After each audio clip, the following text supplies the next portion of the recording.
జై తెలంగాణ, జై తెలంగాణ, జై తెలంగాణ. నేను కొంచెం చిన్నగా ఉన్నాను, కుర్చెక్కి మాట్లాడుతున్నా. కనబడుతున్నారా? అందరికీ నమస్కారం.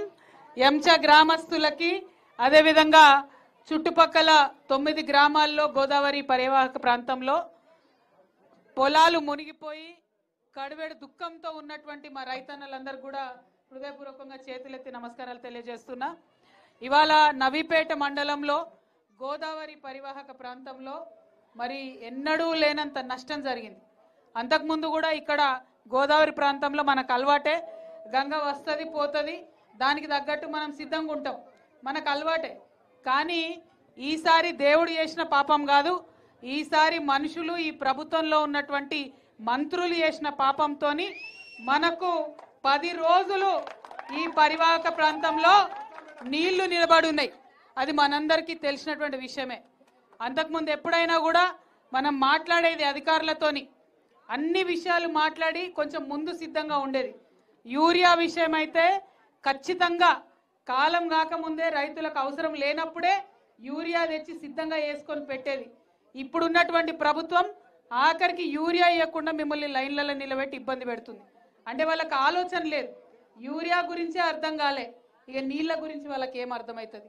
ఎస్ఆర్ఎస్పి నుండి సందర్భాన్ని బట్టి, అవసరాన్ని బట్టి నీళ్లు వదులుతూ ఉంటే మనకి పరివాహక ప్రాంతంలో రైతులకు ఇబ్బంది కాదు.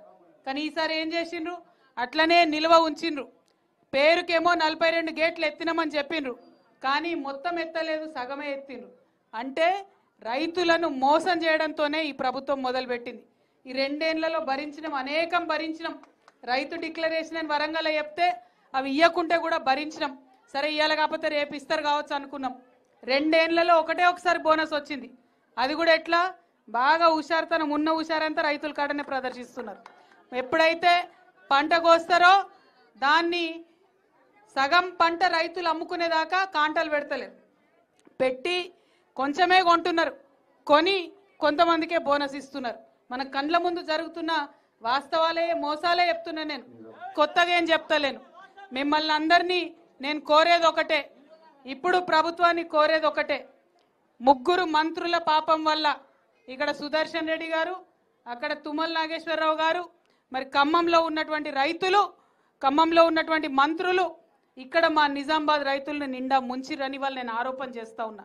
తుమ్మల నాగేశ్వరరావు గారు, మీరు కేవలం ఒక జిల్లా మంత్రి కాదు, మీరు తెలంగాణ మంత్రి, తెలంగాణ మంత్రివర్యులుగా ఆలోచించండి. తెలంగాణలో ఉన్న అందరు రైతులు మీకు సమానమైన విషయం గమనించండి. నిజామాబాద్ బిడ్డగా, బోధన్ కోడలుగా మా నవీపేట మండలంలో 9 గ్రామాల్లో దాదాపు 5,000 ఎకరాల పంట మునిగింది. నిజామాబాద్ కలెక్టర్ గారు నేను డిమాండ్ చేస్తున్నా, మీ ఎంఆర్ఓలు తప్పు లెక్కలు రాసిండ్రు, దయచేసి మళ్ళీ ఒకసారి అధికారులను పంపించండి, మళ్ళీ రైతుల దగ్గరికి పంపించండి. ఏ రైతులది ఎన్ని ఎకరాలు మునిగిందో నీతిగా నిజాయితీగా నోట్ చేసుకొని పోండి. మనం అప్పుడు కేసీఆర్ గారి హయాంలో అగ్రికల్చర్ ఎక్స్టెన్షన్ ఆఫీసర్లను పెట్టుకున్నాం, 9,000 మందిని పెట్టుకున్నాం. ఆ పిల్లల్ని నేను రిక్వెస్ట్ చేస్తున్నా, మీరు కరెక్ట్ లెక్కలు పైకి ఇవ్వండి. మిమ్మల్ని పెట్టుకున్నదే 5,000 ఎకరాలకు ఒకళ్ళు ఉంటే మంచిగా అర్థమవుతుందని పెట్టుకున్నాం.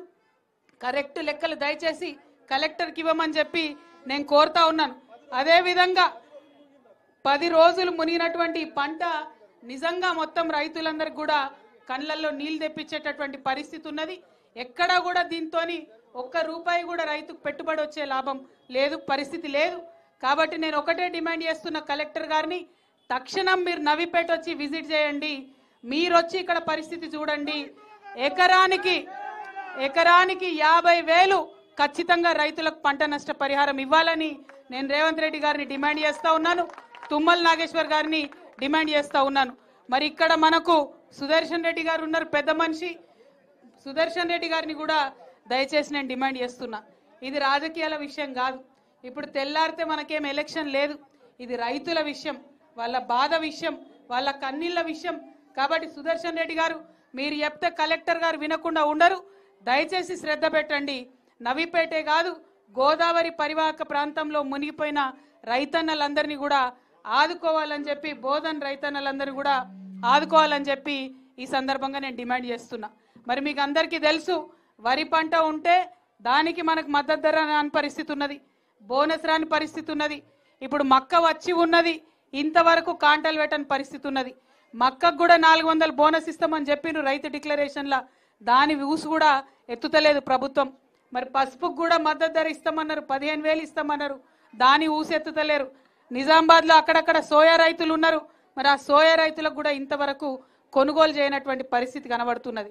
ఓవరాల్గా రైతులకు సంబంధించి శ్రద్ధ పెడతలేదు ఈ ప్రభుత్వం అని అర్థమవుతున్నది. కాబట్టి కలెక్టర్ గారిని డిమాండ్ చేస్తున్నా, మీరు రండి, వచ్చి ఒకసారి చూడండి, చూసిన తర్వాత పరిష్కారం చేయండి.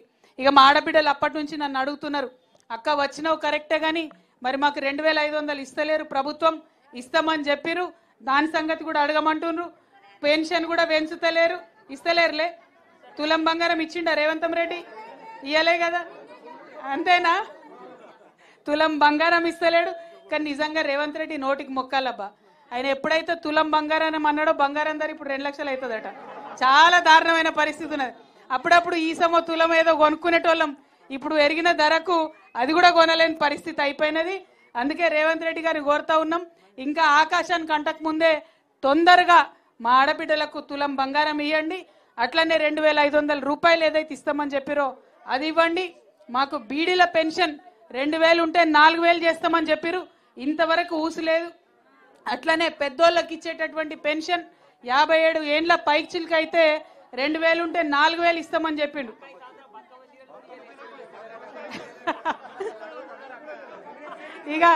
ఇక కాంగ్రెస్ పార్టీ అబద్ధాల గురించి ఎన్నని చెప్పాలి, నేను తప్పిన మాటలు ఎన్నని చెప్పాలి. బతుకమ్మ చీరల్ని మరి 1 కాదు 2 ఇస్తామన్నారు, కనీసం 1 కూడా ఇవ్వని పరిస్థితి. ఇంకా దారుణం ఏంటంటే తెలంగాణ తల్లి చేతులకెళ్ళి కూడా బతుకమ్మని తీసేసిన పరిస్థితి. ఆయనకు ప్రేమ లేదు బతుకమ్మ అంటే, ఉట్టిగా ఆ మందం గెలవడానికి బొంకిండి తప్పితే ఏమి కూడా ఇయ్యనటువంటి పరిస్థితి ఉంది. మిమ్మల్ని నేను కోరేది ఒకటే, ఇవాళ తెలంగాణ ఉద్యమాన్ని మనం స్ఫూర్తిగా తీసుకోవాలి. ఆనాడు ఇదే కాంగ్రెస్ ప్రభుత్వం మీద మనం పిడికిలెత్తి ఊరూరా పోరాటం చేస్తే తెలంగాణ వచ్చింది. ఇవాళ కూడా మనం పిడికిలెత్తి పోరాటం చేస్తేనే మా రైతన్నల కన్నా బోనస్ వస్తుంది, మా అక్కలకు బతుకమ్మ చీరలు వస్తాయి, 2,500 వస్తాయి, తులం బంగారం వస్తుంది. మీకోసం పోరాటం చేయడానికే నేను ఇక్కడికి వచ్చిన, మీ సమస్య తెలుసుకున్నా, దీన్ని ఇక్కడితో వదిలిపెట్టను. ఖచ్చితంగా ఈ విషయం మనం వ్యవసాయ శాఖ మంత్రి దాకా, ముఖ్యమంత్రి గారి దాకా, హైదరాబాద్ లో కూడా మీ తరఫున పోరాటం చేస్తాం. ఇక్కడ